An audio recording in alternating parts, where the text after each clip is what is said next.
to this episode of Psychedelic Revelations. I am Wendy Perkins-Schoeff, your co-host today, and I am so excited for today's conversation.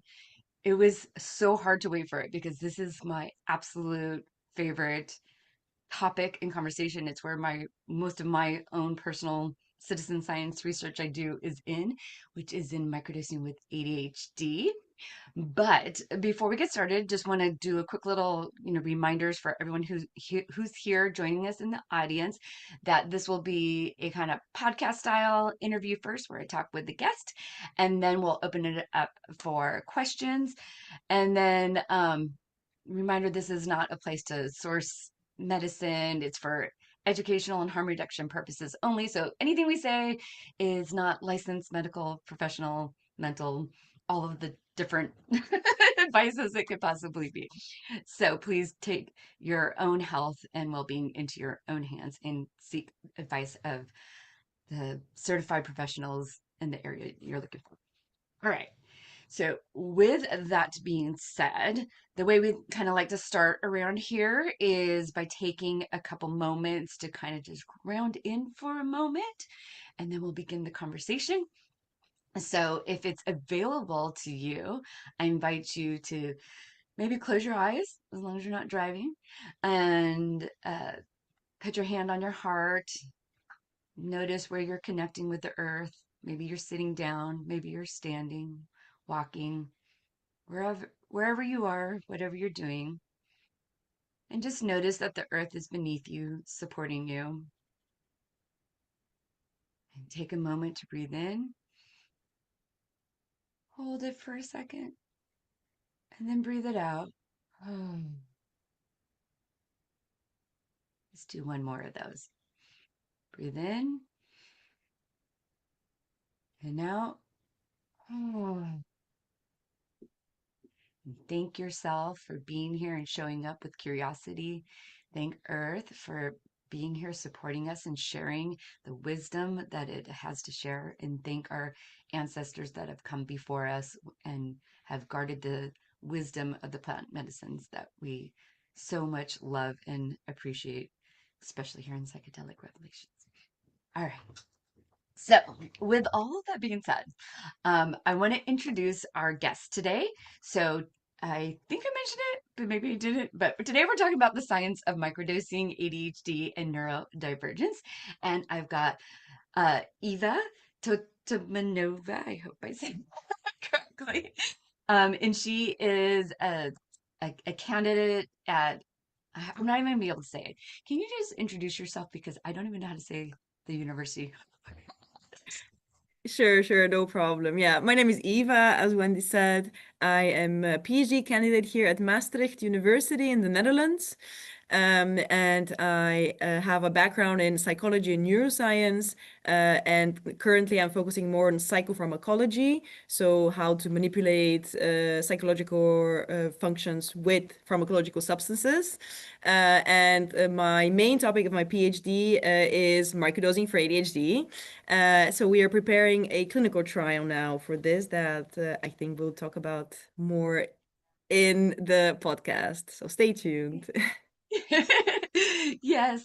Thank you so much for sharing who you are. So also one of the ways we also like to start this is by giving you a moment to share gratitude about anyone, anything, whatever's coming up for you before we get into the conversation. So what are you thankful for today? I mean, today specifically, yeah, I'm very thankful for the being on this podcast and for the invite. I feel very flattered by this invite, and I'm super excited to talk about this. But in general, I think, yeah, it's in this topic, I guess. I have been dreaming of this position to do research on microdosing for ADHD specifically, because that's also really my thing for 5+ years now. And now just being here, doing it, and being able to talk about it and share with people, I am beyond grateful to be in that position. So, yeah, I think this is, yeah, my gratitude moment. Yay. I'm so thankful you're here. I want to I want to start off, I always kind of like to start off with the basics. So most people here who are joining us live will probably already know this, but because this is a podcast, I want to make sure if this is the first time they're hearing this topic, that they understand what microdosing is. So so at least that way also for our conversation, make sure that you have the same definition of microdosing that I do, and we can make sure that we're talking about the same thing. So can you, in your words, describe what microdosing is?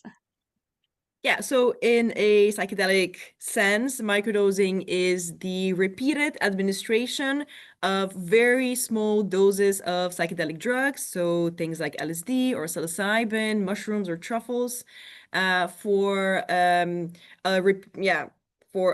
extended period of time, usually 2 to 4 weeks, but that can all vary, and usually with some kind of intention to improve a certain functions, let's say mood or cognition, overall well-being, or to self-medicate for to alleviate symptoms of a specific disorder or a condition that one has. Um, yeah, that's kind of a Awesome. gist of it. Okay, and then so it's so fun talking to you because your language is very much like what I'm used to reading research studies. Yeah. Like you even speak of the language, it's fun. Um, so we're talking, you said very small amount. So basically people are taking really small amounts at instead of what we call large doses or macro doses. Yeah. What is there a kind of standard definition, especially in the research space for microdosing, or is that still like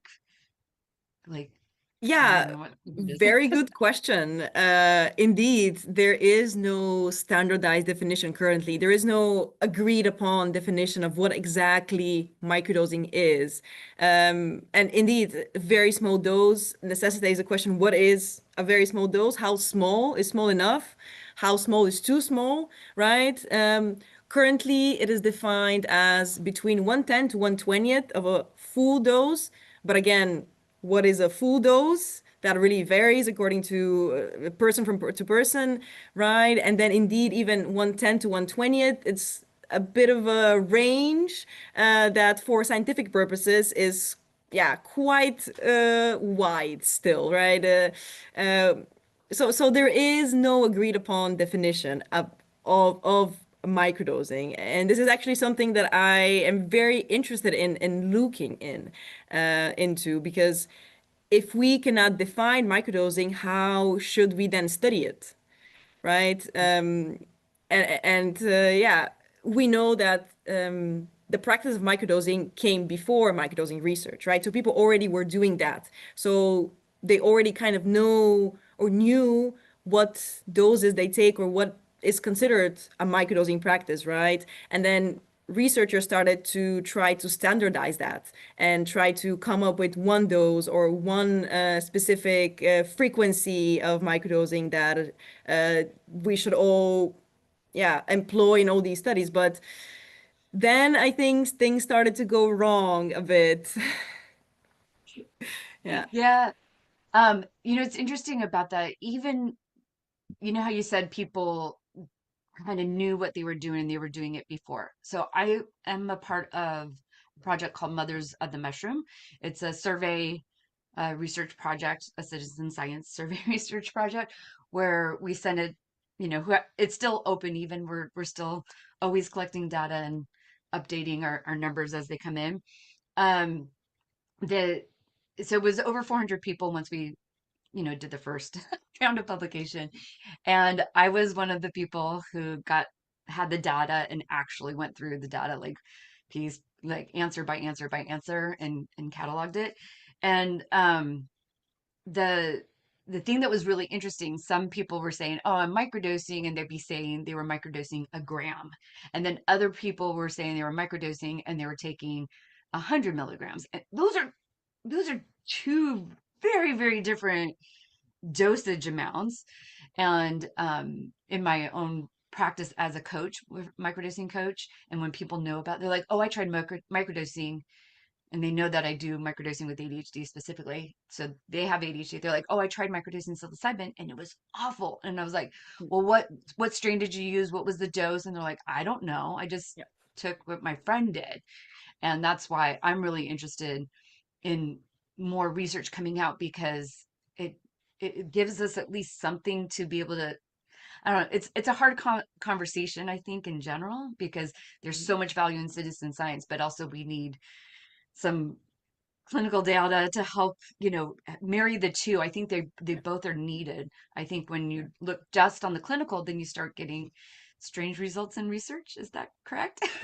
Yeah, no, no, for sure, for sure. Indeed, I also think there's a big value in citizen science, right? Especially within microdosing research, as you said, right? Because the practice existed before the research on it existed, right? So why not look at the more experienced microdosers and what they do and how they experience it and why they do that in this way, right? That have been doing it for years and been practicing this for a long time. They are, I think, the more knowledgeable ones in this case, not the researchers on microdosing, right, per se. But yeah, indeed, I think you also touched upon a very important part of microdosing research, which is the really the discrepancy that you see between what is reported in anecdotes or in self-reports and what we find in more controlled studies. There's really this big difference between that. Usually in studies where people can microdose on their own, and also that means decide for themselves what is the dose that they want to use, what is the substance they want to use, how frequently they want to administer that, for how long, right? So they have a lot of freedom over all of these things, how they yeah, design their microdosing practice. You see a lot of benefits reported, right?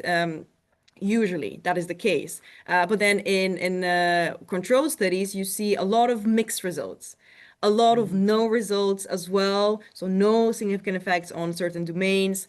And what is very interesting, also a lot of bidirectional effect. So what does that mean? So basically within the same domain, within the same sample, a part of the sample might, let's say, experience decrease in anxiety, and another part of the sample might experience increase in anxiety, for instance, right? How could that be?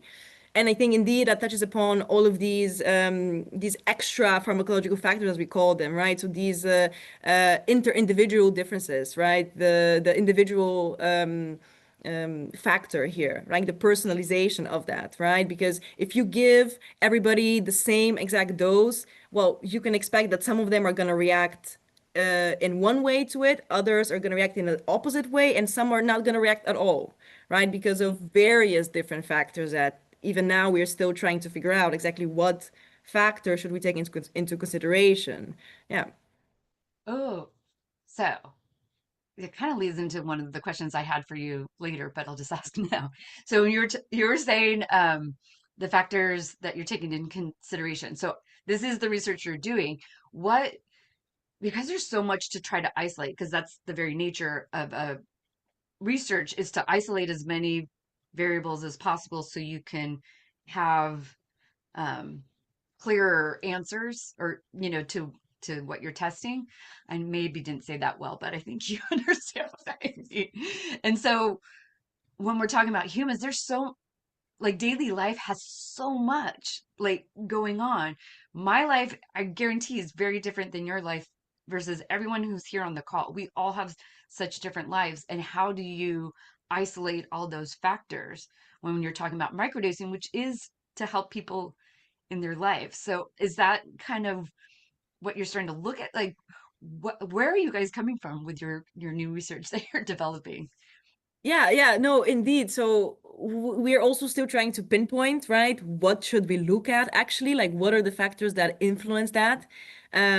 But one thing we know for sure now is that we will expect some kind of variability in the response to microdosing. So we try to incorporate this into our design of the studies that we do. So we try to look at it in different ways with the different studies that we do or we plan to do in the future.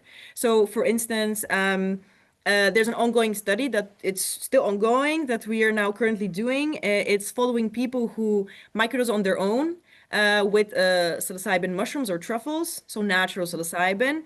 And then we these people do that as part of a microdosing program. And in that microdosing program, here in the Netherlands, you can just sign up for those, right? Truffles are legal here. There's these companies that offer these microdosing practices. And then in the beginning, they have this titration period. So basically, they're encouraged to try different amounts of the truffle or the mushroom that they have, and to kind of see really what is their optimal dose. Optimal meaning the least side effects and the most benefits, right? The least disruption to everyday life. And Yes. so, for instance, this is one aspect we want to look at, right? The microdosing practice itself, the dose itself, right? What is the dose that people use, right? And how does that actually compare with the doses that are used in some microdosing studies previously done? And can we say something about that?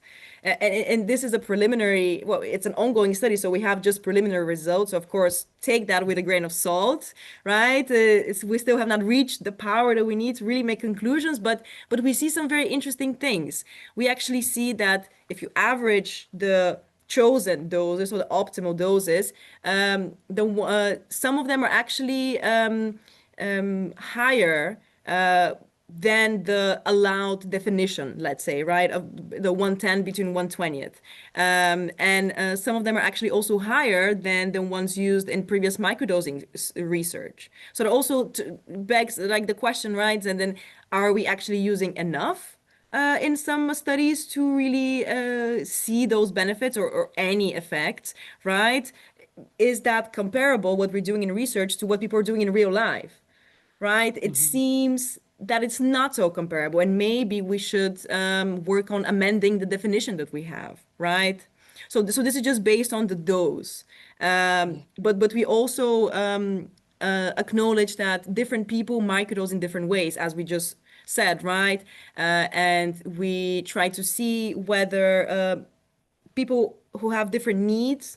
So let's say neurodivergent people who usually microdose with a different intention for a different purpose and might have unique microdosing needs. Do they microdose in a different way? Right? We know perhaps you also, I will be happy to hear any insights you have from your own practice. But we work with the Microdosing Institute as well here in the Netherlands, which is a company, and they also do some coaching for people with ADHD who microdose, and they also shared some insights, just anecdote stories that people with ADHD, they say that they benefit from a more frequent microdosing, right? So not 2 days in between, which is the Fadiman protocol, I guess the most common one, but actually they benefit more from 1 day in between, right? Which also kind of makes sense with managing chronic symptoms of a chronic condition, right? It kind of makes sense. We also know that something that people with, let's say, ADHD do differently when they microdose is they combine it with medication that they already have. Usually that is not seen in other uh, groups of the population that microdose, right? So we already also see that, okay, there's differences when you have a different baseline state, right? People microdose in different way. So then do we really do justice to all of these different groups in the population in microdosing studies? Probably not, right? So then we cannot really measure these effects reliably in these populations, right? So the microdosing practice itself is different, right? So that in experimental studies, you can imagine how all of this is standardized, as you said, right? Because you really want to control everything to just look at one factor. Like this is just how we do research. But I think it's very difficult to capture the subtle effects of microdosing in such a design in a non-naturalistic, right? You're not at home, you're not going about your day as you normally would, you're not engaging in the activities you normally would. So I think it's more difficult also for you to perceive some kind of difference, right? But Yeah. but like talking about this is a big topic, right? So also there's a lot of inter-individual differences in their responses to microdosing, right? There's so many things. The baseline state, we know that makes a difference. There's a study from our research group that also said that this is for neurotypical individuals, but so people who had the most deficits in a certain task at baseline had the most benefit on that task. So of course your baseline state also influences then what effect will you have, right, on this. So maybe there's a ceiling effect, Hmm. right? Similar to, let's say, ADHD medication. It works differently in people with ADHD and people without ADHD, right? So Can that not be the case for microdosing? Perhaps. And even just the genetic profile of the person, right? How you metabolize the drug, that makes a difference as well of how much concentration will you have of that in the blood, and then therefore how much effects, how intensely are you going to feel the effects, right? So many different things, setting, of course. We talked about intention, the motivation, but also just your mindset, right? Your physical surroundings, like what do you do after you take the microdose, right? Why do you take the microdose? We know some people take microdoses for better sleep, and we know some people take microdoses for increased energy. Like, how is that possible, right? Well, I think it has a lot to do with your intention, right? So, what state of mind are you in, and what do you expect as you are taking the microdose, right? I think that has such a profound effect on high doses, and why not? Why should it also not be very important for low doses? I think the argument stands there as well, right? So there's so many different things to really look at, right? And we're really trying to to look into that with the different studies that we have as well. So also more biological factors. Does that mediate the effect in any way or not? Yeah. Sorry, it's, Yeah, it's a big topic. Yeah. I mean, there you touch on so many things that I'm like, oh, I want to talk about that. Sorry. Um, oh no, no, it's great. I'm like, oh my God, because I want to talk about it. That's the reason I'm excited about it because there is so much to it. Um, I'll just say as a person who's in this space, I'm really interested in the you being able to test biological factors in ways that are difficult in citizen science research, because I think citizen science research can play a really big part in helping to figure out more about kind of protocols and even the amount. Like it's something that, if someone comes in and they already know what is working for them, and then you guys can track it, and they're like, okay, this person's biology is this way, and they're taking this amount, and this person's biology is this way, and they're taking a different amount. What are those factors? And I think that to me is super interesting. But I don't know if that's in the works yet for anybody. But um, you said many different things, like anecdotal things that have come up. And the thing that kind of drives me about the word anecdotal is that it's become this almost like bad word where people like, oh, it doesn't mean anything. But it's someone's experience. Like it is like some person actually experienced that exact thing. And if you just look at statistics, there's a bell curve anyway. Is that the norm, or is that an outlier? And you just need more data to know whether or not, because if you're only talking to 20 people, you could theoretically be talking to 20 people that are outliers, not the norm. Yeah. And so I don't think people realize that just because they know 20, 30 people and it works this way doesn't mean it's guaranteed to work the same way for you, or that that's actually even the norm. It's very possible that what we think of as the norm is not the norm for norm until you have the data. Like that's what that's what research Oh, is for for. sure. Um, and then just personally as a microdosing coach and like working with people, it varies. It varies so much and I work with a lot of different doses because different, as you know, different substances do different things, and not everyone has the same goals. I separate out goal and intention. So goal is like the thing that you're Mhm. like the main reason why you're going, like, and if you have ADHD, it's almost always either focus or emotional regulation or, what would it be?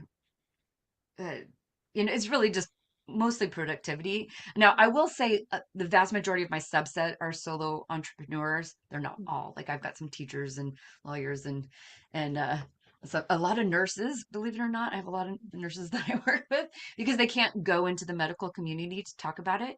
So they Right. need to, because they can't say, so they're Yeah, like, it's I such a need to talk to, pity. I know, right? Because they want someone who knows what they're talking about, Exactly. and you know. But anyways, that's even another issue that's involved, and I think it's very much involved in a lot of the studies too.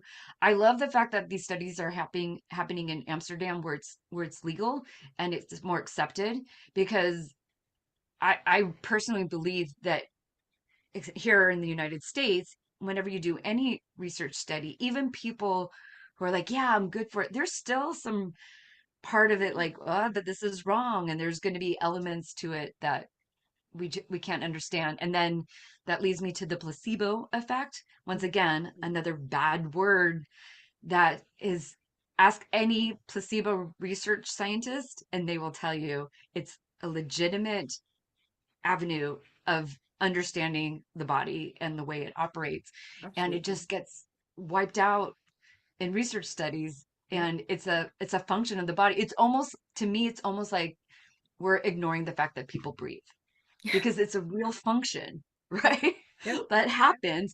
And when you're trying to keep someone from breathing, Yeah. like you're going to get different results, Exactly. right? To me, it just seems very silly. So, yeah, okay. Um, we're, so with that being said, you have all of these different things that you're kind of looking at personally. What are you really interested in? Because I'm curious. Yeah. Well, I have a neuroscience background, so I'm always interested in, okay, what is happening in the brain actually? Like, can we see these effects on the brain, really? So also in vein of what you said with the more biological factors, indeed, yeah, I also wanted to talk a bit more about that. And we are trying to incorporate that a bit into our clinical trial that is upcoming. Um, and yeah, indeed, we know people with ADHD, for instance, have differences in their functionality and structure of the brain, right? It's a neurodevelopmental disorder, right? So we can see some differences compared to yeah, neurotypicals, for instance, or people without ADHD.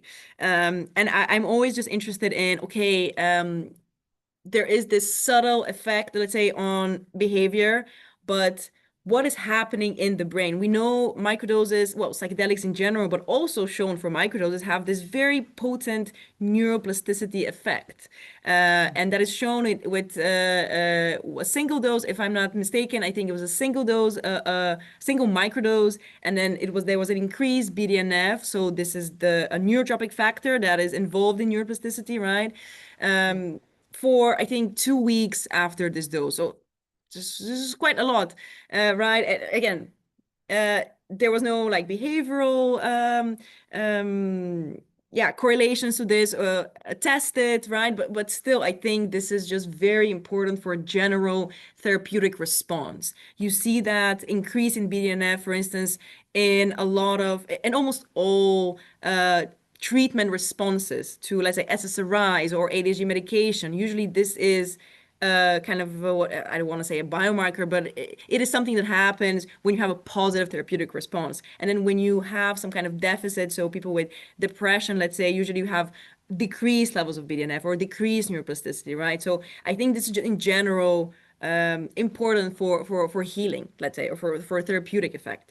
And I'm always just interested in this, right? Okay, so if you do that, if you do microdosing for some time, what happens in your brain? Like, are these changes reflected in your brain, right? Because yeah, how do I describe that?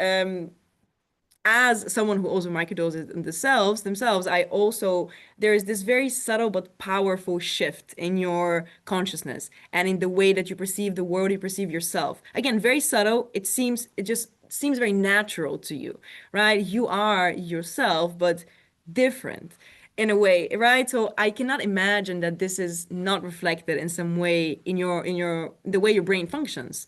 And for instance, in our clinical trial, we're gonna do EEG recordings. So this is where you put the electrodes on your scalp, and then we want to pick up some electrical activity that's happening. And we know already that people with ADHD have dysregulations in some of these frequency bands of electrical activity in the brain. And that is also used as kind of a biomarker to diagnose ADHD and also to see whether treatment for ADHD works. So is this normalized? And we also would like to see, okay, does microdosing have effects on this biomarker for ADHD, right? Can we see some differences or let's say normalization of this activity, right? 'Cause that would be a big piece of evidence for it. But also just the genetic score as well, genetics, right? I talked about the metabolism, but also just the polygenic risk score for ADHD. So this is just a score that is basically how much of a risk are you for developing ADHD, right? It's the genetics, it's based on alleles, right? So you also want to see, is there a correlation between that or not, right? Yeah. Yeah. Yeah.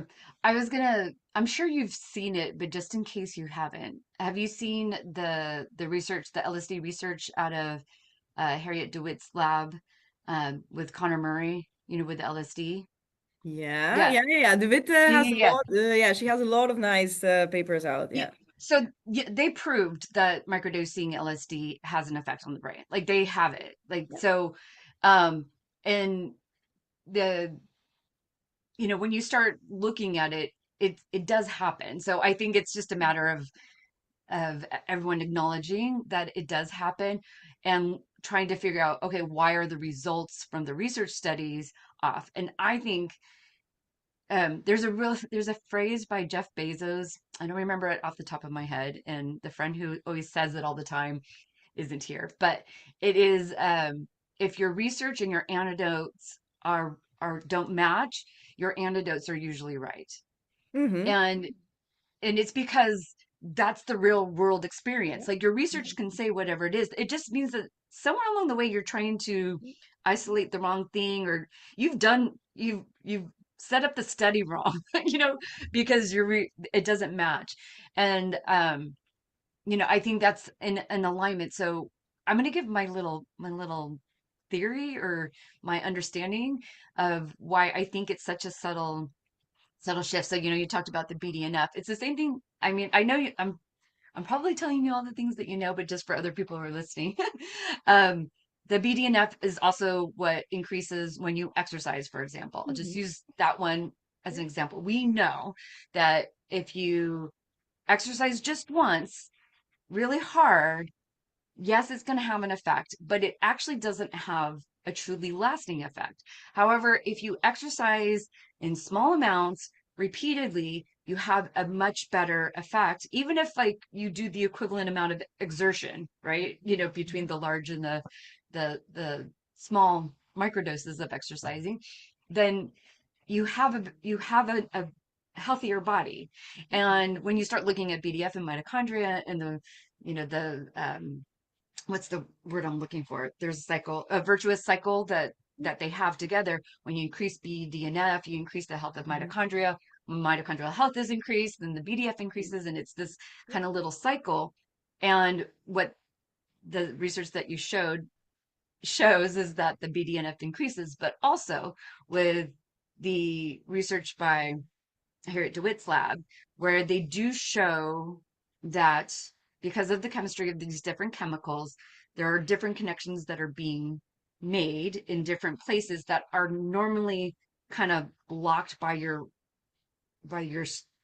deep neuro pathways, that you practice. Like basically the thoughts you have over and over again, you're going to keep having those thoughts until something interrupts them. It's like an object in motion remains in motion until there's something that has changed it.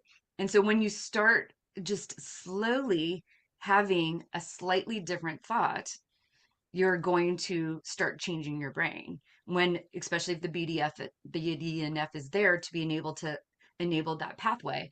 And so over time, and I think this is why intention to me is such an important part of it. Like what, they're trying to ignore placebo, but intention is such an important part of it because neuroplasticity works whether that thought is good or whether that thought Mm-hmm. is bad, right?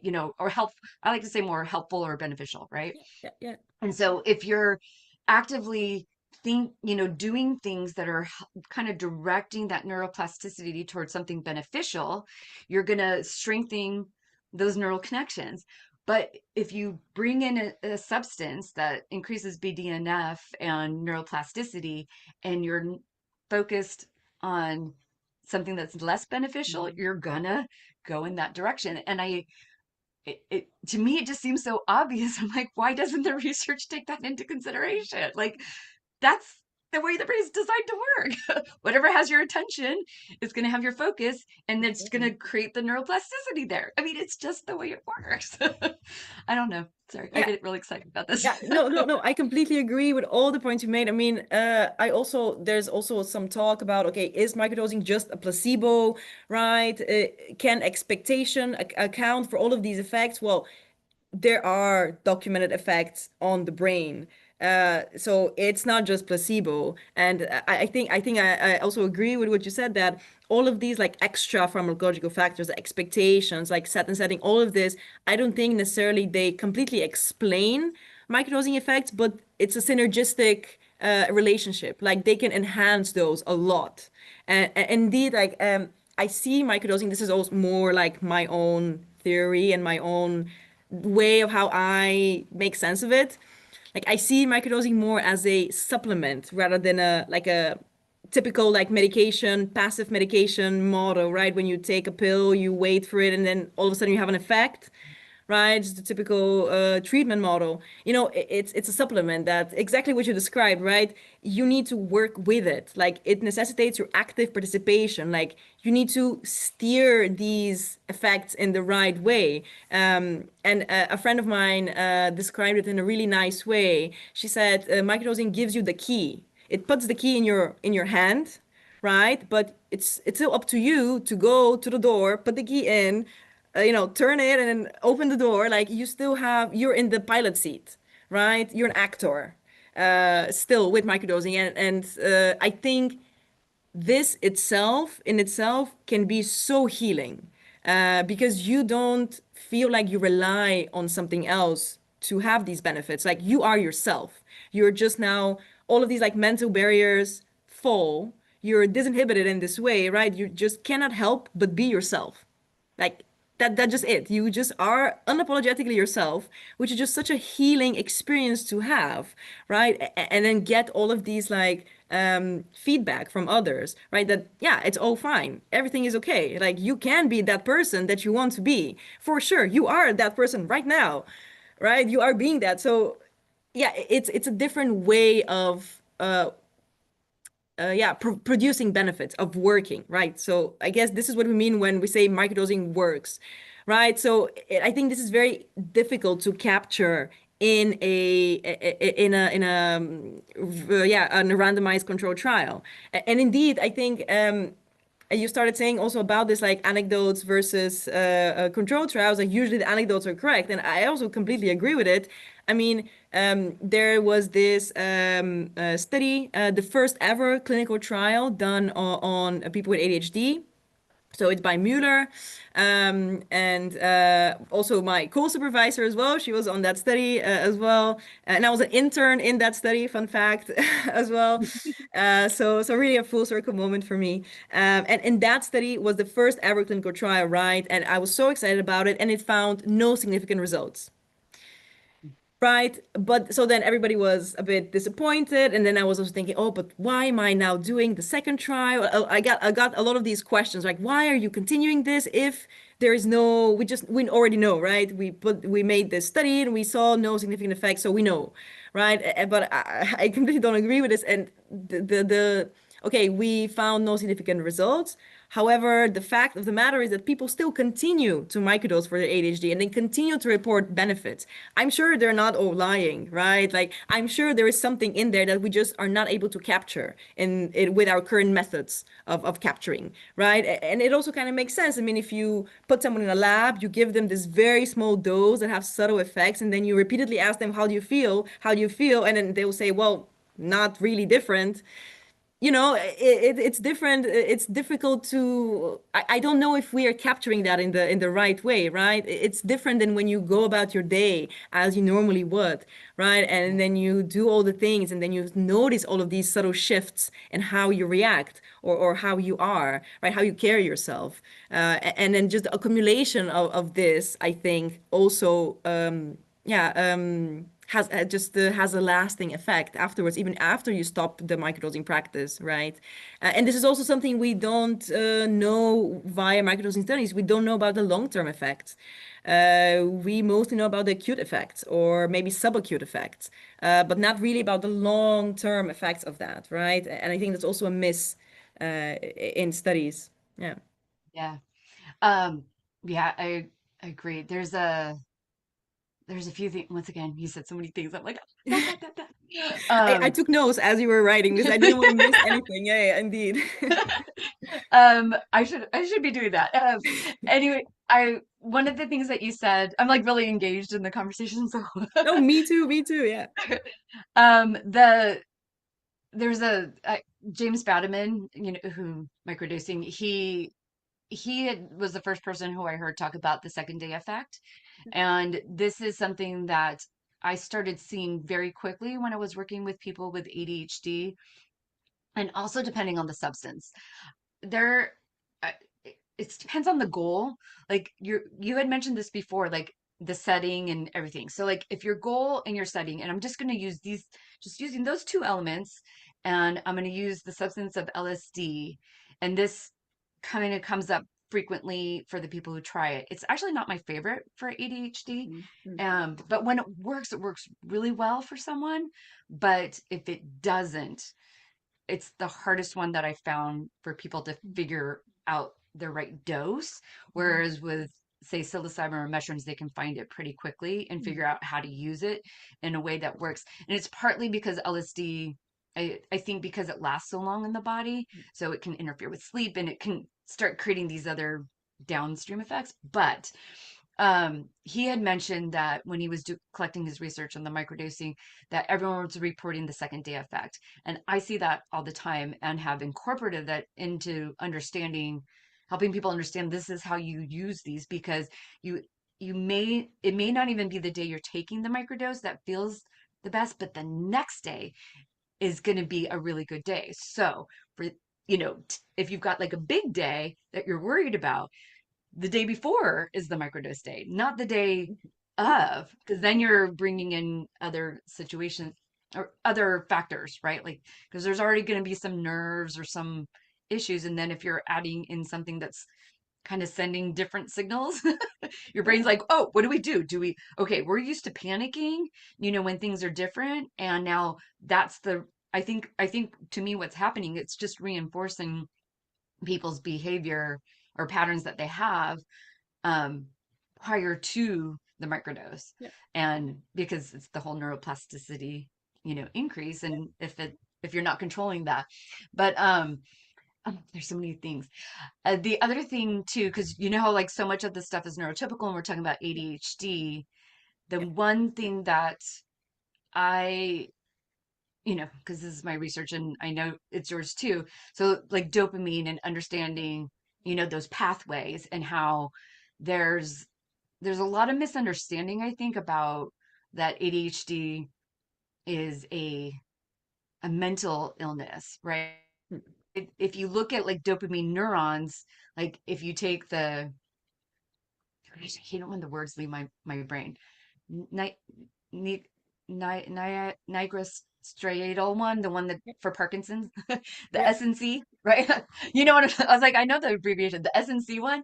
If the SNC, if you look at that one, then people go, oh, it's Parkinson's, it's motor, because that's where that dopamine neuron goes to is to stuff that's very visible. But when you're looking at like the VTA symptoms, those are all basically social behavior, like they end kind of at social behaviors. And so we consider them mental, whether that's, focus, depression, all of the things, but they're really just those dopamine neurons versus those dopamine neurons. And it's very, I think it's very unfortunate that they science has kind of isolated things to like a mental illness and a physical illness, because it's still kind of there, even in the way people are designing research studies instead of uh, going more into the biology. Like that's why I'm excited that there is research, because, setting up the EEGs and like, you know, Connor Murray having the discussions with him and being able to really understand, what is happening with the complexity and how it changes, and it's visible, in the brain scans. And if you're taking something, whether it's medication, supplement, food, anything, whatever it is, exercise, like you're doing anything that allows your body to not go down the stress pathways, but to go towards, feeling more relaxed, then you're going to, like, as long as you're not pumping out cortisol, right? Like the more you can reduce pumping out cortisol, the more pregnenolone that's available to be able to produce more dopamine and go, like the whole process, that whole entire process, right? Like either the resources get directed towards cortisol or it can get directed towards dopamine. And then you do have better effects. So like if your symptom is a dopamine related Mhm. symptom, if you reduce cortisol, you're going to have better outcomes. Like Yeah. it's kind of that simple, but it drives me crazy that it gets like but yeah, that's not, I don't know. I guess people don't find it so interesting in medical research because then there's not exactly a pill, you know? No, but I think this is true. I mean, as we approximate the truth or approach the truth, it's never going to be that simple, I think. Right? And I think the whole trend now, or well, not a trend, but yeah, what everybody is trying to go towards within clinical research is the precision medicine, right? So personalization of everything to the person, and then going away from this very rigid way of diagnosing people and putting them in boxes, right? You have these symptoms, therefore you have this condition, right? And more looking at transdiagnostically, right? As well. This is something that we are also interested in as well. So, for instance, how we try to implement that in our clinical trial is we are not only limiting ourselves to people who have the core ADHD symptoms, we also look at people who have comorbidities. Because we know emotional dysregulation, you mentioned that is seen in, I think, about 70% of adults with ADHD, right? So it's a very big comorbidity, and it is, I think, one of the main symptoms of ADHD as well, right? It's also the frontostriatal pathways, right? The frontal amygdalar pathways, right? This is all, of course, different in ADHD, and also sleep disturbances as well, right? This is also something that is seen in ADHD. Like I think about again 60 to 80% of the adults with ADHD. Talking about adults here, right? Not children. No, of course, above and beyond the effect of medication on sleep, right? Just a hallmark of ADHD itself, of the condition, right? And this, I think, is very much ignored in a lot of ADHD research, right? And so we are going to include those people because we also want to see, okay, what type of ADHD is this actually more helpful with? And I think it's still early to talk about different ADHD biotypes because I think we're not there yet in our understanding. Mhm. But we are very interested in this, and we actually we want to yeah, design a study, a new study in the future about this to really look at brain differences within ADHD versus non-ADHD people, and to really try to look at different biotypes of ADHD. Like, can we really see that in the brain? As you said, indeed, like, is it this part or is it that, like where you see the dysfunction, for instance, and can we map that onto symptoms, right? So people who have, let's say, more emotional dysregulation symptoms connected to the ADHD versus people who have a predominantly inattentive type of ADHD, right? Because it can be very heterogeneous in itself. As you're talking about this, I also were reminded that indeed you touched upon like neurodivergence, how this is so, I mean, it's just heterogeneous by definition, of course. And we just talked about all of these different inter-individual differences with neurotypical people, but I think in neurodivergent people, I think this is also inherently, there's so much variability, right? There's variability in baseline subjective state, of course. There's variability within structure and function of the brain, like expectations, like intention, like all of these things. So, of course, they will also affect the microdosing practices of neurodivergent people themselves, right? And we try to design a study about this as well, right? I already mentioned at the beginning, right? We know already people with ADHD microdose in certain unique ways, right? With the frequency and the medication as well, adding on to the microdoses themselves. So we were thinking, right? Okay, well, how even should we administer microdoses in this population? Like, how do they have different needs? Should we consider a completely different way of approaching that practice within that population that will be the most beneficial for them? So we are now, it's just a survey study. So it's again like taking people's experiences and trying to document that, okay, what is different? Like, is it the substance? Is it the dose of the substance? Is it the frequency? Is it the duration of it overall, right? How should we design that for those type of people in the best way that is most suitable for them to actually see effects, right? Mhm.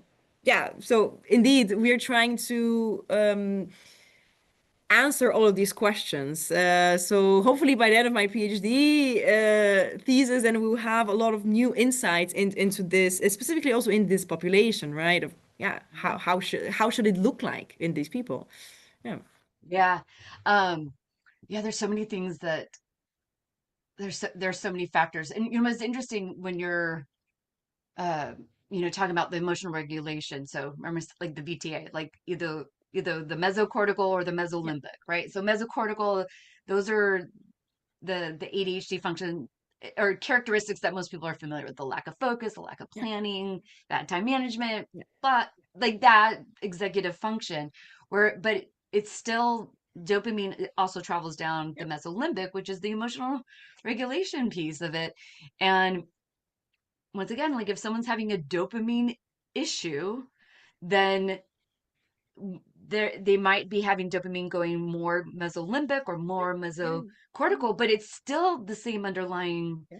cause. For sure. And there's four pathways, so it could also be the SNC, where there's motor issues. And one of the things that so I started as I still am. I'm an orgasm and neuropleasure coach. So I've been Hmm. doing that for years. And I personally have ADHD. So, you know, Me too. definitely had an interest in that. And I have a son with a brain injury. So just Hmm. as a, just giving you a little background there. I started seeing symptoms. I could ask people like what appeared to be random questions, and I knew they had ADHD Hmm. without them ever having to say it. And it was because I understood the dopamine pathways, what the symptoms were at Hmm. the end of those, and then I could ask these things that are like, if you're lower, you're going to have these issues. And they were like, how did you know? I haven't I've only answered four questions. Like, I know it's because like, and it's really clear. And I think that I just, to me, it feels like the science is there, but just it's still Yeah. lacking all of the putting it together.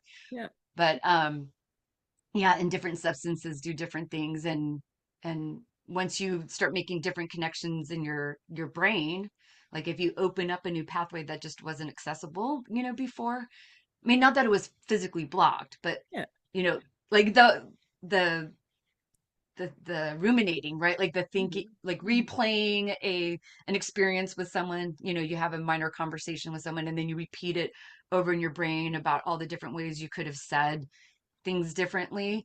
Um, if that's the way that you're used to showing up every day, you're going to keep doing that until something comes in and changes it. And once you change it, and you kind of interrupt that, then there's like it opens up new ways of being that are still you. It's just an ability to connect to different thoughts. I love thinking about all this.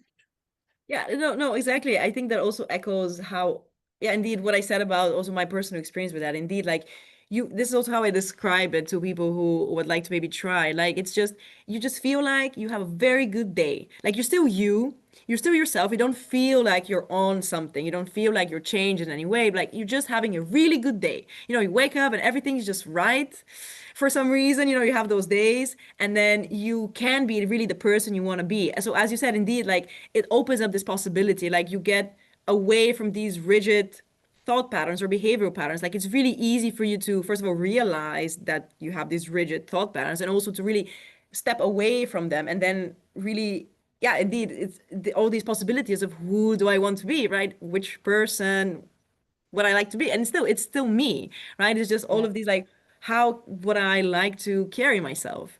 right? And this is very powerful also to have this in your hands, right? And that's what I think it's a really healing experience just to experience that possibility in itself, right? Yep. Indeed. Yeah. I want to share an example that I use all the time because I like to use the same example so that way when people hear it again, they're like, "Oh yeah, that's right." Um, so I'm a mom and I have kids, and one day my kid may spill the milk, and I'll be like, "Okay, honey, let's go over here. Let's go get the towel. Let's go clean it." Like I'll be very patient with them. And then other days I'll be like, "Oh my God, what are you doing?" There's nothing inherently different about Mhm. that experience. The only thing is different is what's going on with my biology in that moment. Like Exactly. it's the same exact circumstance. So Yeah. it's not that I don't know how to handle the situation. The difference is that the day when I have patience with them, I got better sleep. I was Mhm. eating well. Maybe I was microdosing. Like whatever this, whatever the situation may be, it enabled the circumstances for me to be less stressed in my body to begin with. Exactly. And it's such a it's I this also like with the medication doses, Mhm. I see this especially with ADHD. One day, that same dose that you're used to taking can be like, wait, why am I feeling this? I normally Yeah. don't even feel this. And I do find with ADHD, they're either in two separate camps. They're either need way less Mhm. than what's typical or way more. Mhm. And they're very rarely like right where the average person seems to be comfortable with a microdose. And I think I personally think that might be people who are super hyper, like they're hypersensitive and hyper not sensitive in a bad way, but like hyper alert to any Mhm. changes in their body. Mhm. So even just a little bit can cause an issue, or people are so dissociated from their body Mhm. that they're just kind of like really, really stuck in rigid patterns that they need a bigger push, kind of like just different levels of debt, right? Like Yeah. if you're really in debt, you need more to get out of debt. Mhm. If you're closer to your, close to the balance, right? And then you go over that, you're like, oh, wait, I actually have extra money now. Like, what do I do with that extra Yeah. money, right? Yeah. So I think if you kind of look at dosing that way, I'm never surprised by the fact that there's mixed results with the substances and the Yeah. amounts they use, because especially if they're on that border, like yeah, like you're gonna have I know people who would be like, oh my God, that's way too much, and then other people would be like, that's not enough. No, no, exactly, exactly. And I think it also goes here to show that it's almost always intuitive, this practice, right? It you just have to work with yourself in that moment and the factor or the resources that are available to you in that moment, right?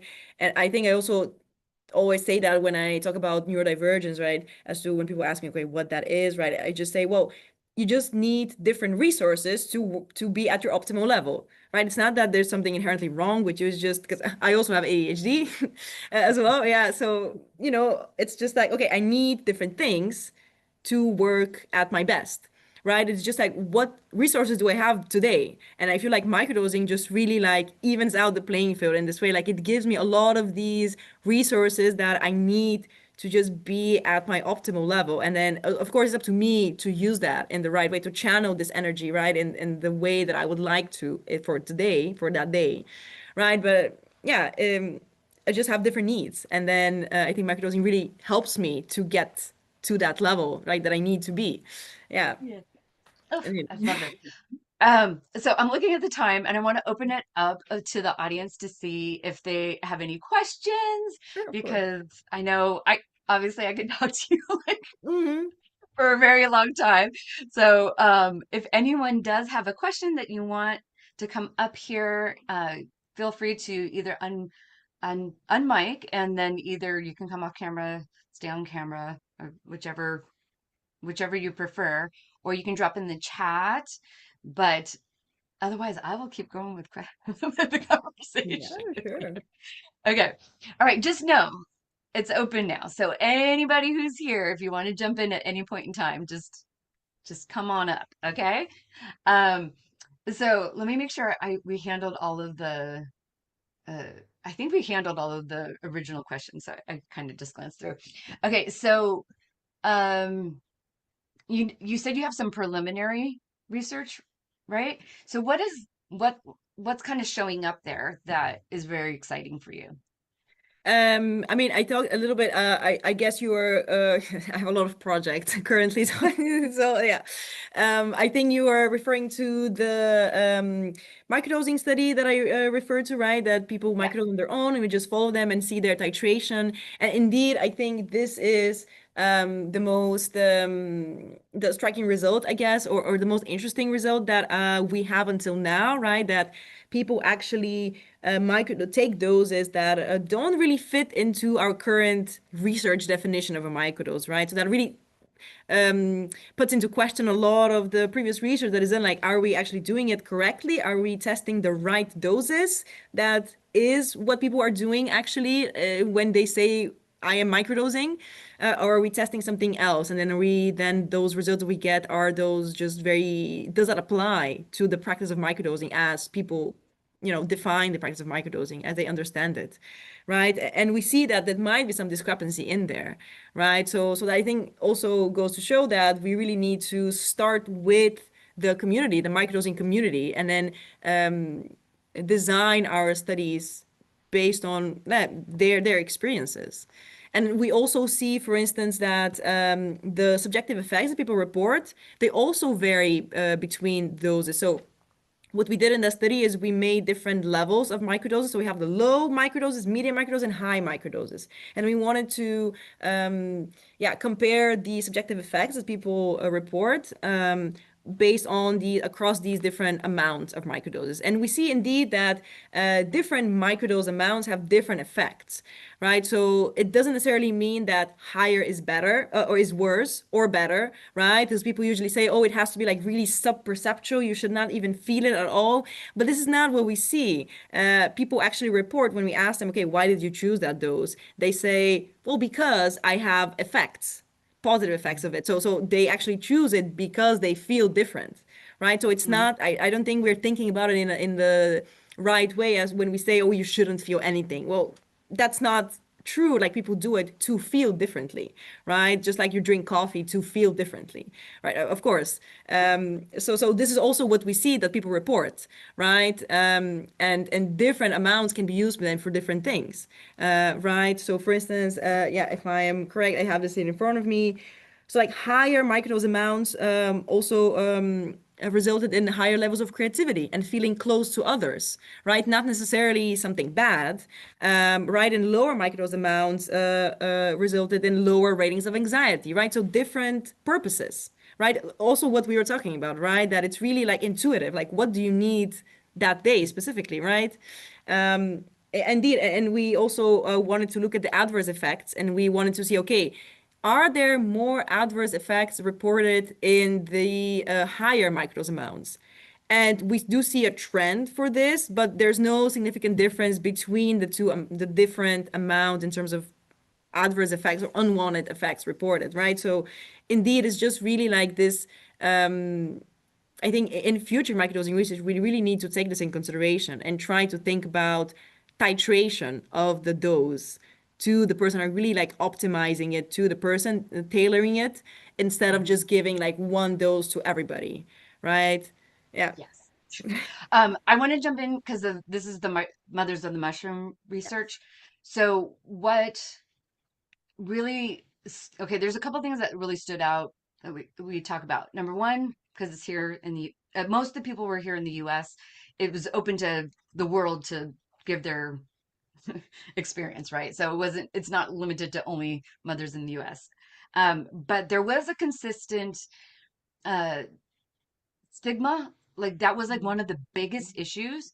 And what I found super interesting, so when the people did struggle with physical symptoms, like it was sometimes like people would have, because remember mothers, so a lot of time it looked at before pregnancy, during pregnancy, after pregnancy, those and people because people chose to do it's not like we're telling people to go do it. These are people who willingly did it and want to talk about their experience.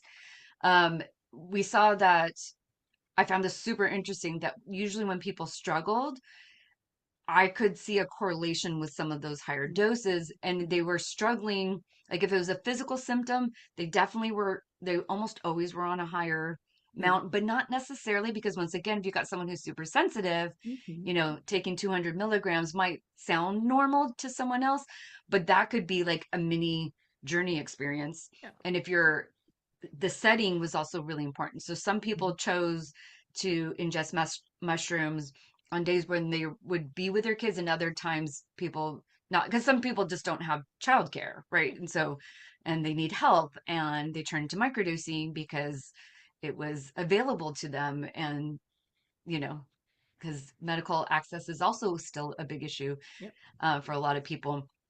And so, with that being said, there was definitely a correlation, not like not an exact, it's not Mhm. like a, oh, you're gonna have this issue, but there was definitely a Mhm. correlation with higher doses for the setting.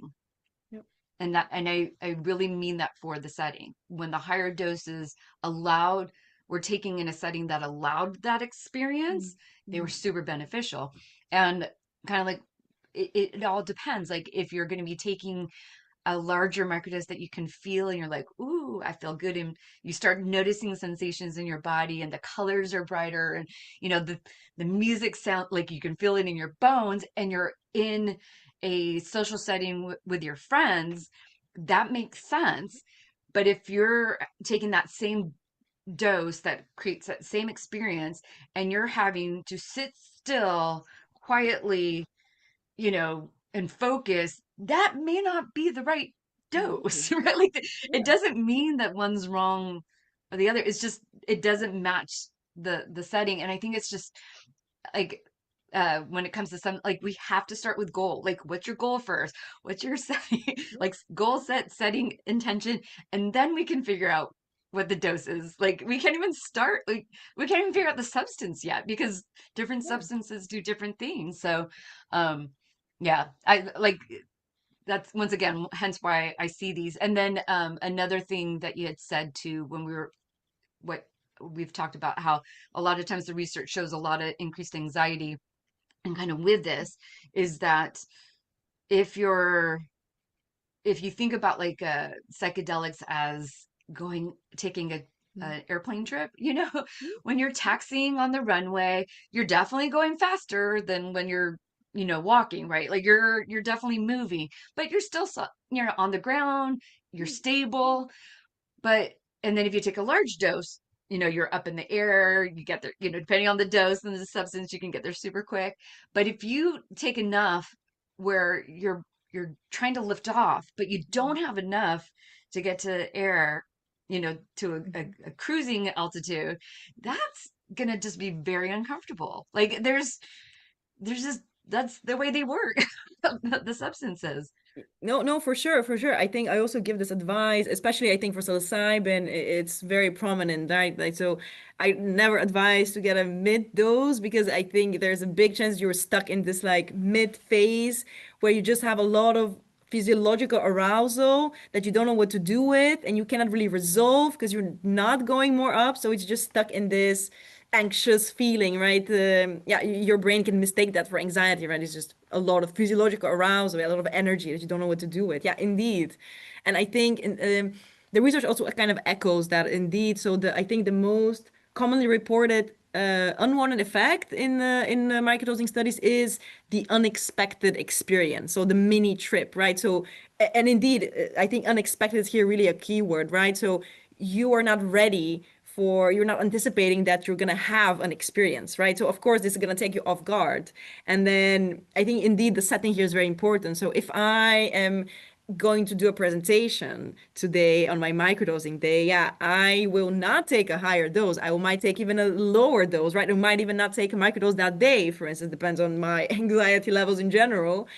But indeed, if I take a higher dose, I know already I will expect to be very anxious. That's not gonna help in any way. But if I have a nature day, where I just walk around in nature with my friends, right, then I will benefit from a little bit higher dose, right? Because Yeah. the setting, indeed. So also echoing what you're saying, like the setting really makes a difference, right? And really makes a difference of how you're going to deal with this maybe uncomfortable experience, the physiological arousal, how you're gonna think about it, how your brain is going to, yeah, think about this experience, like what is gonna attribute it to, right?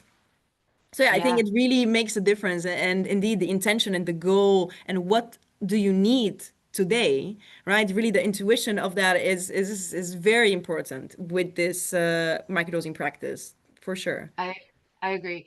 Now, two things that I'm going to point on. So I think of set not just mindset, but as the full, Yeah, as the human, yeah, as the human, yeah, like the whole entire, I call it metabolic ecology, but like the whole exactly. entire experience of the person.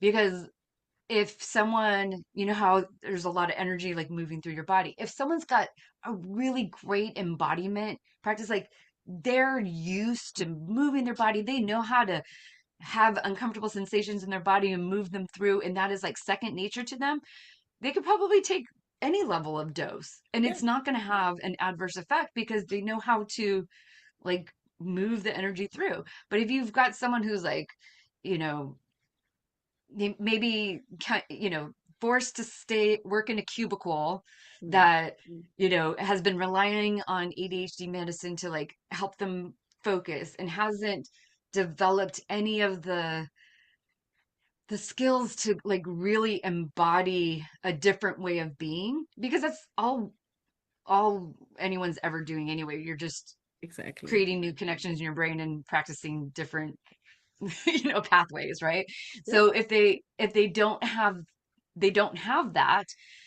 it's just they're just two very different experiences. So that's why the looking at the set includes all of those other individual For sure. things in there, because like it does make not just the setting, like what is this person's being. And that's where I think the science is really, the research can be really cool to be able Mhm. to like, oh my God, are there some markers? Are there some identifying patterns that would be like, oh, your brain connects in this way.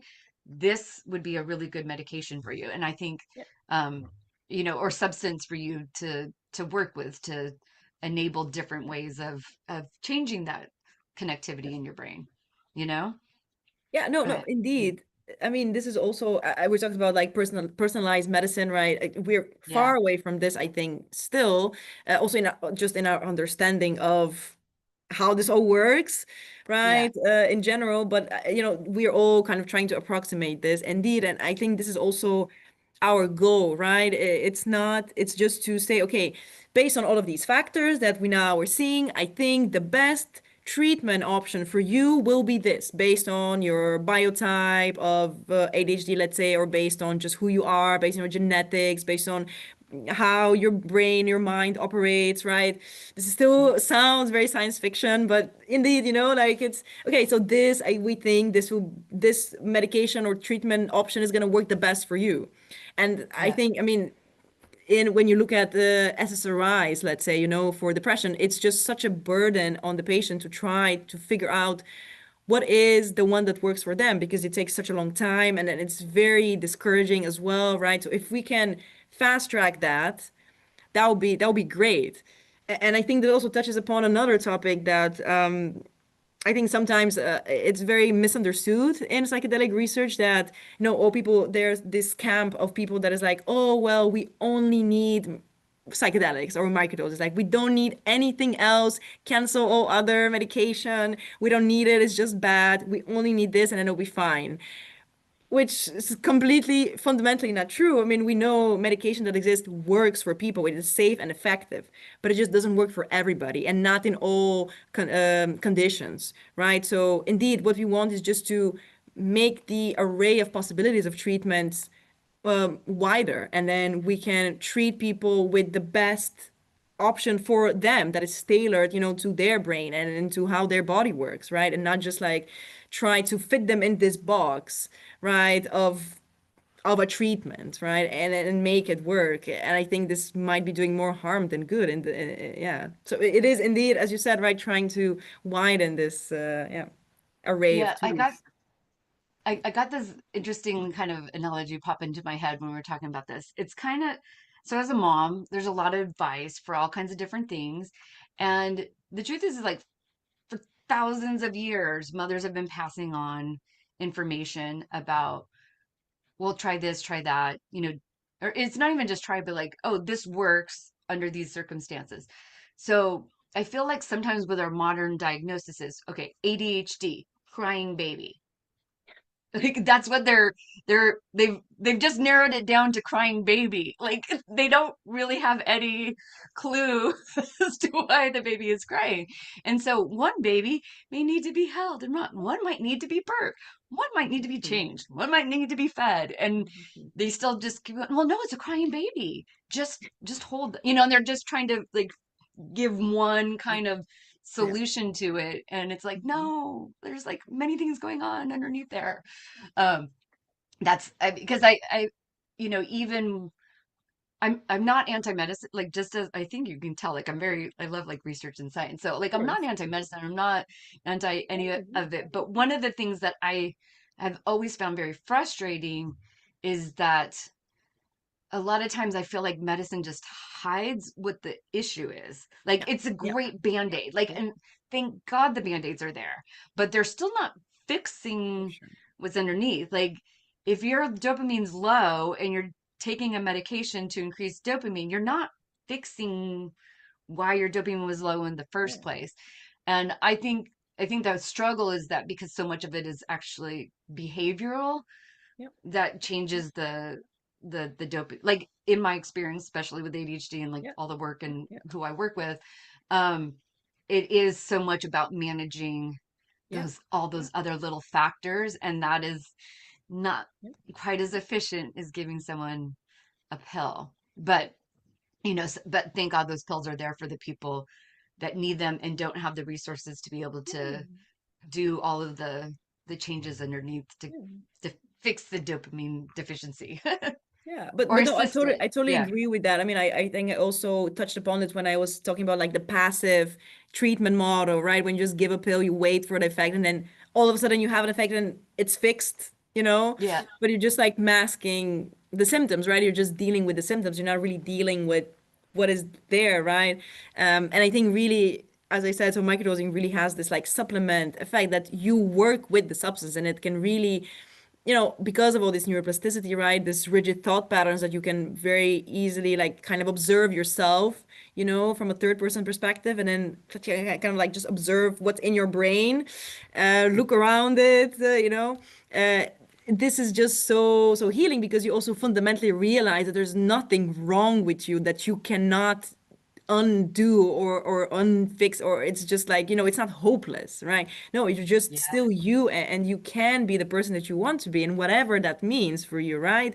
And you are really, I mean, it's with ADHD, I think it's a bit different than, let's say, depression or something that is really like seen as a disorder, right? I think ADHD is not a disorder per se in that sense that you always want to get rid of it.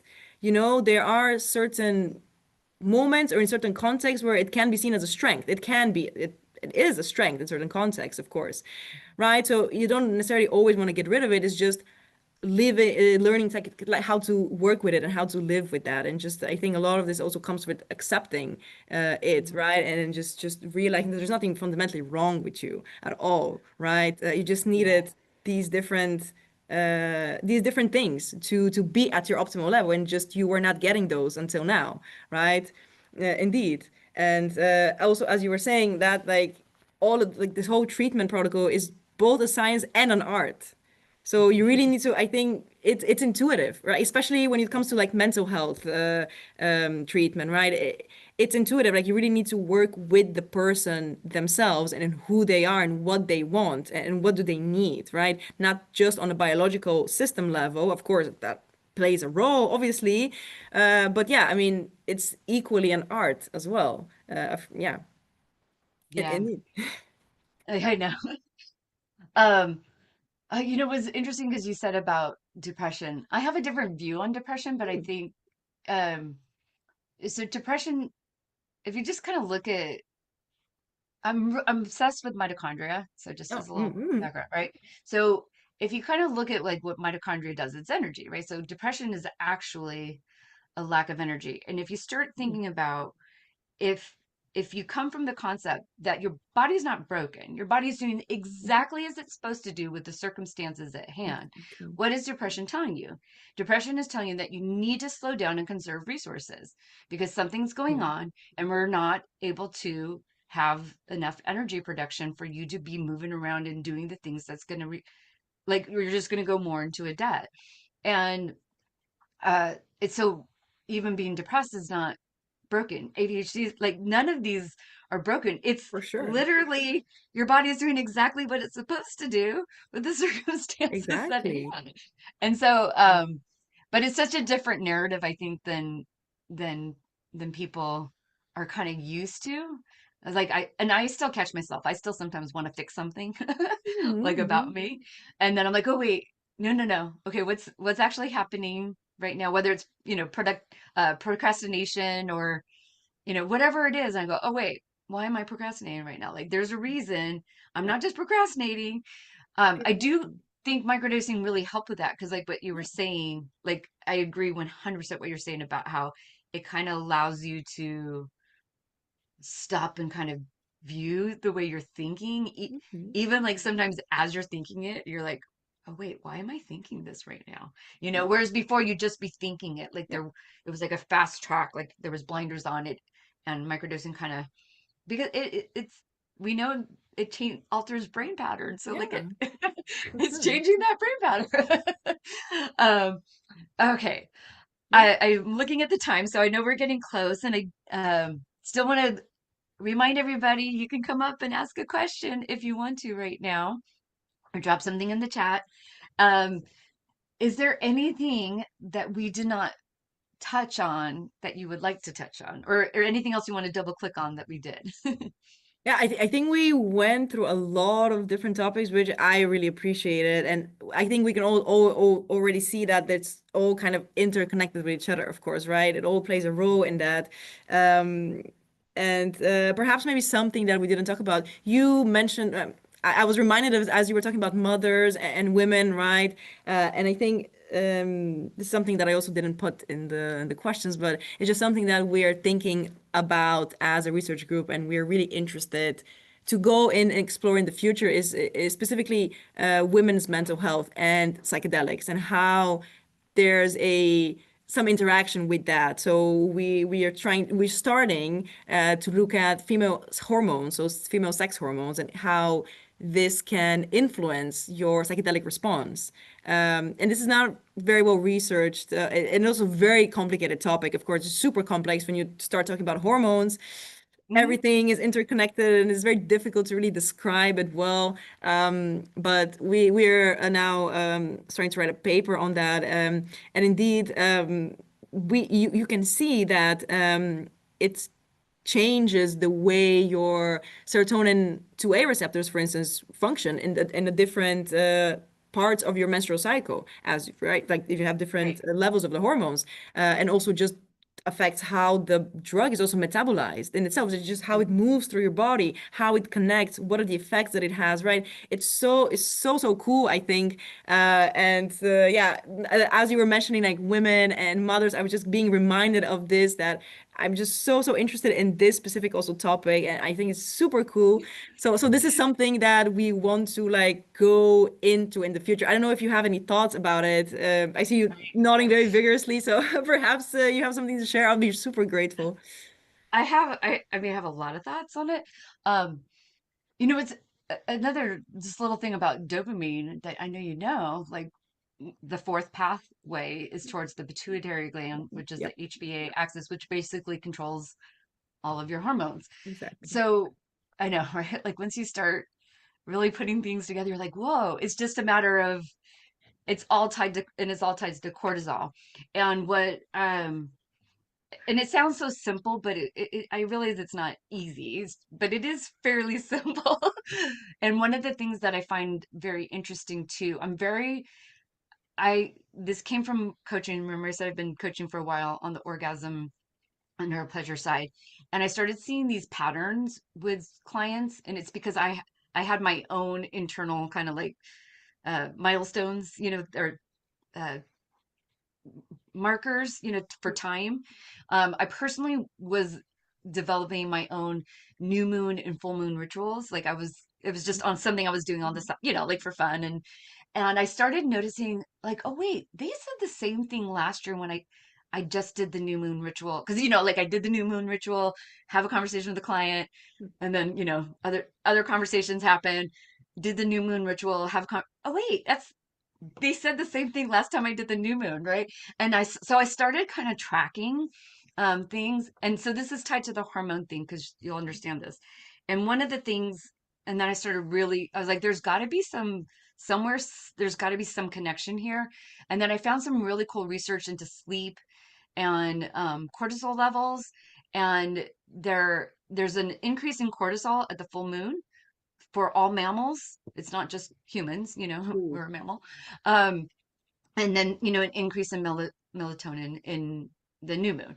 And so it doesn't matter who you are, male, female, right? And so when there's an increase in cortisol, there's like the it affects your testosterone, it affects your progesterone, it affects your estrogen, all that stuff. And i I started also, because being in the psychedelic space, the anecdotal information, and it's very interesting if you start looking at like these patterns for the moon and then the patterns for the menstrual cycle. And it's so complicated to like say really quickly right now in the next 5 minutes, but there's actual patterns that I've now been tracking for several years.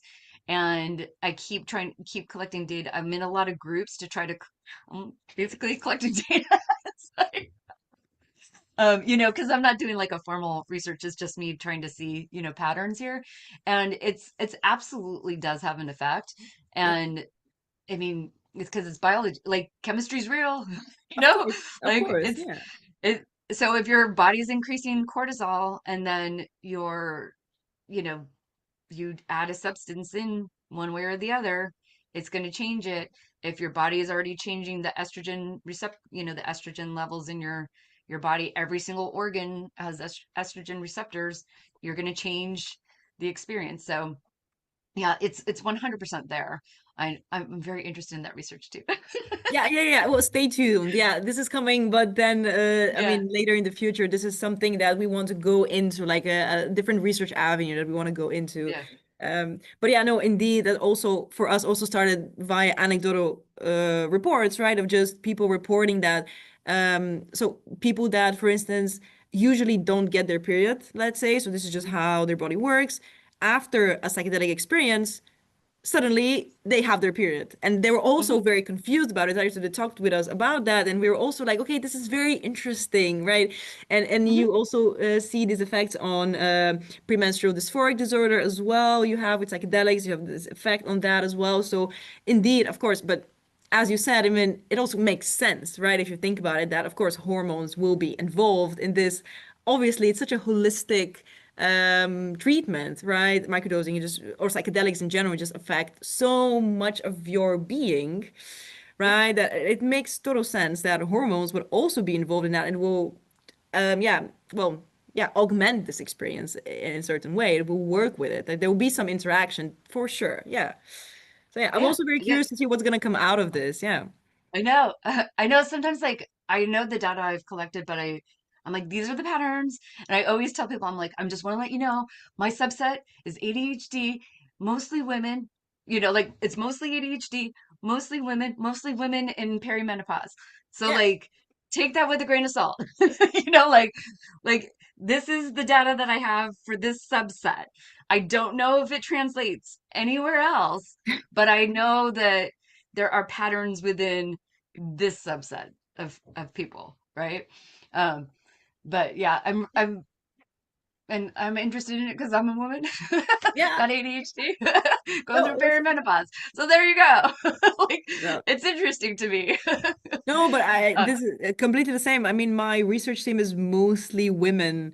So I think this is also really cool to work in such a setting, right, where we discussing all of these things that relate to women that we can also share or pull from our own experiences. I think this is very valuable as well. We talked about citizen science, right, the anecdotes and how much value it is there is in those as well. So yeah, I think that is yep, nice to drive research in a certain direction, right? Yeah. yeah, yeah. That's very exciting about seeing more and more women. Not that women have all the answers, and not that men are bad. Like it's Course, it's of a course. combination because, but there's definitely been a voice that's been missing.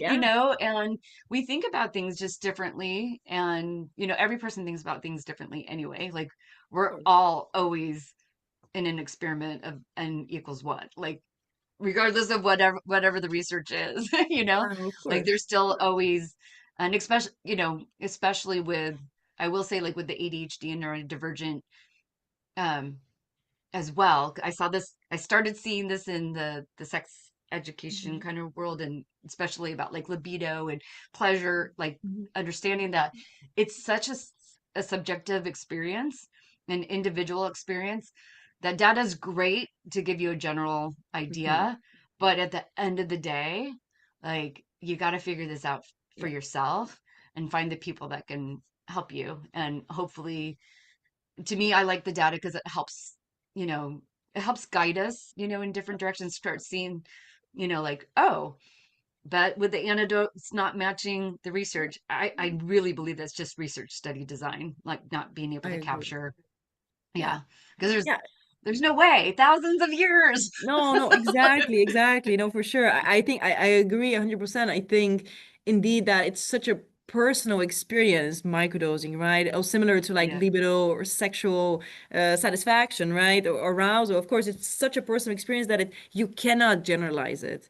It's just Hmm. you cannot. So indeed, you look at the data, like it's difficult really to see something in it. Like it's nice for a general sense of what is happening indeed, or what is definitely not happening, right?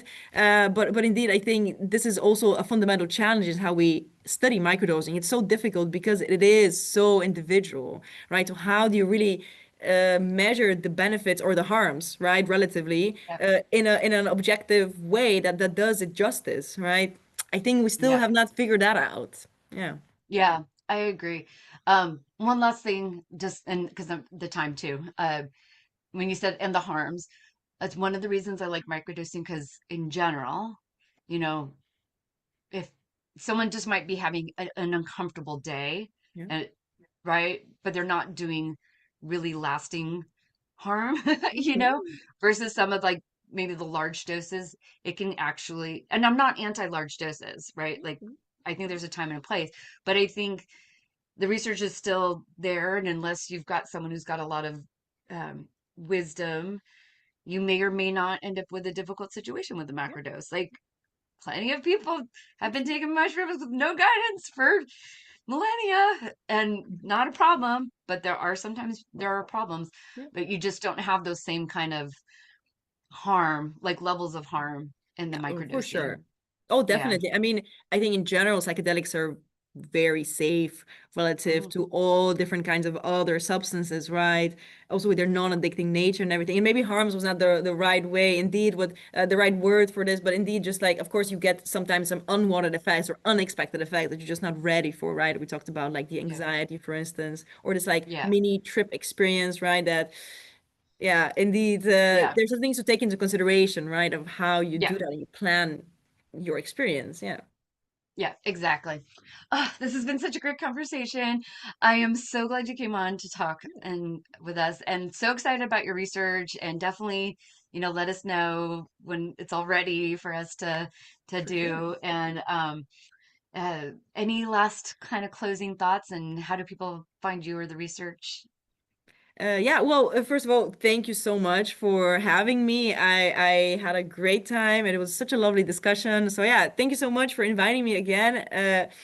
And yeah, more about my research you can find on our website, which is pmaastricht.com. I can put it maybe in the chat in a bit. Um, and yeah, you can always come talk to me via email. You have all my contact details in this website as well. Yeah. Um, Oh, and there it also is. we also have an online community that you can, like, on the page, you'll see there's a button for the for this episode. You'll see join the discussion inside our community. So if when your research ready, can you go drop it onto that so that way people can For sure. find it For right sure. away. But and if anyone is watching this on the replay or anything, and you have a question that came up, please go add it into the community discussion, post, so that way we can Yeah. get Yeah. answers to you. Yeah, Ah, exactly. I would all love right. to continue the discussion, of course. So yeah, Yeah. very open to this. Yeah. Woohoo. All right. So thank you, everybody. So next week we have legal. So we're talking about the legal issues in the US and Canada. We've got a lawyer on talking about kind of what has happened in 2025 and kind of what to expect. And then we'll be taking a bit of a break for the holidays, and then we will be back in the new year. And I don't know who we have then. Stay tuned. Join our community. You'll get like updated with whoever podcasts and stuff are coming out. So thank you so much. Thank you, Eva, for being here. Like, beautiful conversation. So fun to talk to you. Thanks for having me. Yeah, we might also get in touch with you in the future to maybe collaborate on something. I think we're interested in the same thing, so perhaps we can be useful to each other. That would be cool. Yeah, that would be amazing. Yes. Yeah, yeah, Thank yeah, you. indeed. All All right. right. Well then, yeah, Bye, enjoy everybody. your day. Yeah, I think yeah, it's still Yep. morning where you are. So yeah, enjoy the rest of your day. Yeah, indeed. Again, thanks for having me. Had so much You're fun. welcome. Yeah. Yay. All right. Bye.